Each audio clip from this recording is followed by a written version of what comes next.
Hey, what's going on, YouTube? Marine X back at it again. Okay, the funny thing is that normally on weekends, especially 3-day weekends, it's sleepy. It's not a lot of stuff going on. I was preparing to go to SHOT Show, at which I am right now. See you Wednesday.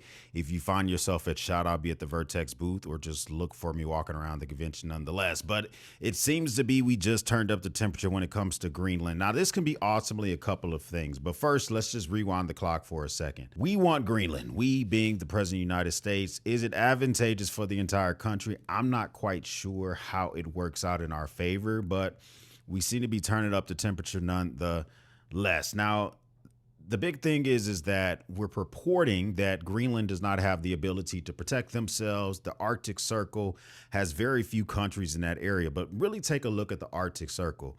You got Russia, you got the Finns, you got the Swedish. We have other NATO players in that area who have a vested interest in the Arctic Circle beyond just the Kingdom of Denmark, who owns Greenland.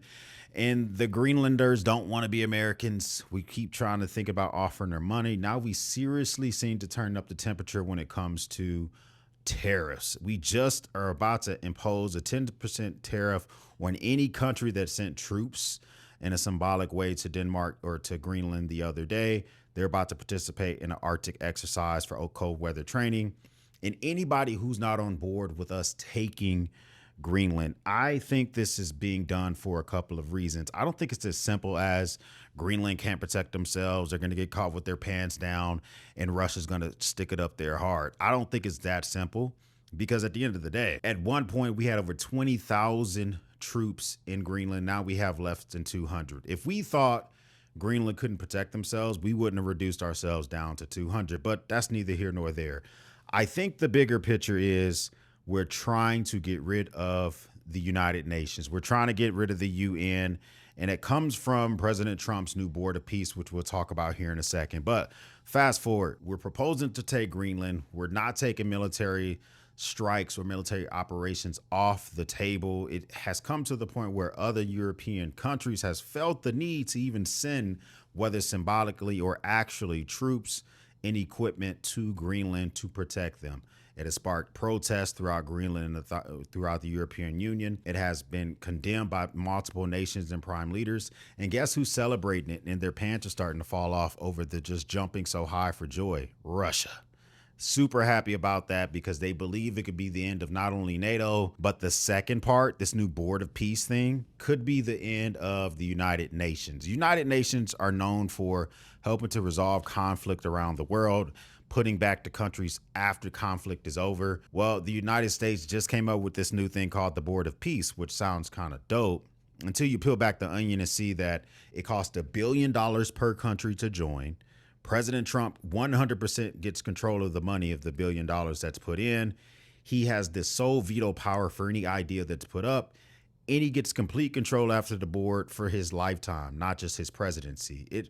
It feels like you're getting rid of UN, but you're also possibly getting yourself a little bit of extra dough in your pocket. I'm not quite sure. I'll let y'all be the judge of that. But I think that this has to do two things.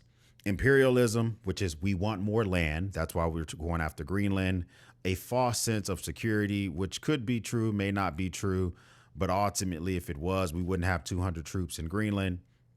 And then getting rid of the UN, because ultimately, I think that we know what's best when it comes to conflict.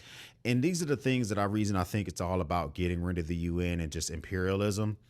On one side of our mouths, we're saying that at some point, Russia's going to take Greenland.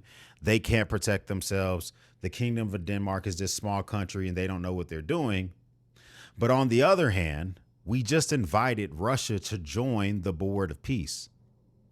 Now, some people will say, make that make sense. If you're saying that Russia is this adversarial nation that's going to take over Greenland, but you're also inviting them to be a part of the Board of Peace, those don't seem to jive together. So what does this mean for you? Why the hell do you even care about that when I'm talking about gear on this channel and, you know, us taking over other countries and prep type stuff? Well, tariffs are something that we need to concern ourselves with. Because if we're going to implement tariffs starting February 1st on 10% for these nations in the European Union, that means if you have anybody that does business with countries such as Norway or any of the other countries like France or Denmark, to get their goods into the country is going to be a 10% additional tax on that item. Now, that country has a couple of decisions to make. Do they eat that cost? Probably not, because they're a company. Do they negotiate with the manufacturer in Norway and try to split the cost? Probably not, because why would that company in Norway split the cost? Which means they're probably going to pass it down to us, me and you. So if we're looking for some type of special prep type stuff that are made in some of these countries, whether it's bags, whether it is food, whether it's other prep gear, those could have additional tariffs slapped on them literally in a couple of weeks. And if we still don't own Greenland by June 1st, it goes up to 25%. So this is a real thing that's going to hurt our pockets. Our leaders once again deciding that they want something, and we possibly might have to pay the price until we get those things. Not the best thing in the world. I'm an America First type of guy, meaning like I'm mostly concerned about what we got going on here. Recent polls show that only 13% of Americans want Greenland, are interested in Greenland. Most people don't know where Greenland is on a map. And I was one of them until like all this stuff got going. So I particularly think it does have to do a little bit with mineral rights, big time imperialism, big time getting rid of the UN. But I want to know what you think. Comment down below. Why do we want Greenland? Why did we turn up the temperature? Why did the president write this letter to the prime minister of Norway? And let me tell you, the letter he wrote to the prime minister of Norway was very, very, you didn't give me the Nobel Peace Prize. Now pay the price. I'm taking your lunch. Empty your pockets. That's how it felt, because they didn't give him the Peace Prize. He wrote this letter, and we seem to be ratcheting it up.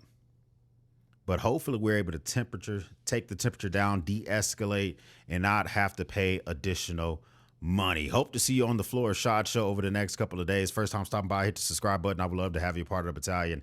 If this is not your first time stopping by, well, thank you once again for watching me run my grape. Everyone else, we'll speak soon.